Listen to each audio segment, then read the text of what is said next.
সতীশ কিছু রেখে ঢেকে ইতিহাসটা ব্যক্ত করল এবং শেষ মন্তব্য করল, আপনাদের বড়লোকের বাড়ি তাই। আমাদের দেশে ঘরে অমন ভারী বয়সের বেধবা মেয়ে সংসারের জুতো সেলাই থেকে চণ্ডীপাঠ সমস্ত করে বাবু। এ বয়সে বসে খেলে কি আর রক্ষে আছে? কথাটা শেষ হতে না হতেই শর্বরী ঢুকল ঘরে, মায়ের দুধের বাটি হাতে।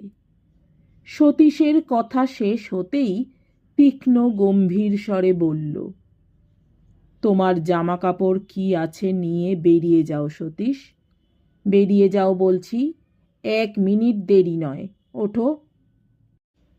থতমত সতীশকে থো করে অনাদিপ্রসাদ বলেন, যাও বললেই কি আর যাওয়া হয়? হয় বই কি বাবা।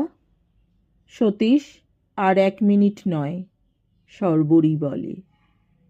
সুজাতা ভারী মুখে বলেন, তেজ দেখালেই তো হয় না, তোমার তো ওই গতর, লোক এখন জোগাড় করে কে? শর্বরী আশ্চর্য রকম শান্তভাবে বলে, জোগাড় করতে আর হবে না মা, ও কাজটা আমিই চালিয়ে নেব ভাবছি। সত্যি বসে খেয়ে খেয়ে এক্সারসাইজের অভাবে স্বাস্থ্যটা খারাপ হয়ে যাচ্ছে।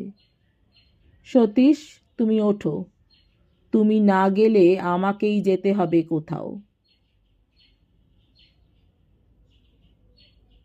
সতীশ উঠল। শর্বরীও বিদায় হলো ঘর থেকে।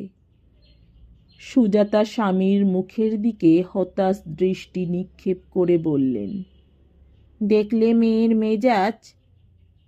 দেখলাম বই কি। আমার যেমন অদৃষ্ট, তাই মুখ বুজে এই মেজাজ সহ্য করছি।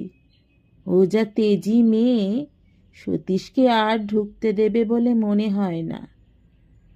না দেয় তো আর কি করা যাবে, সতীশও তো বলেছে মিথ্যে নয়।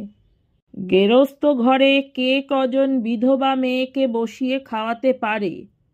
নিষ্কর্মা হয়ে শুধু নাটক নভেল পড়ে লাভই বা কি?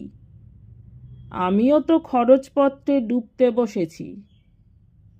অতঃপর ডোবার হাত থেকে কিছুটা পরিত্রাণ পান অনাদিপ্রসাদ, আর শর্বরীরও ব্যায়ামের ফলে স্বাস্থ্য ভালো হতে থাকে।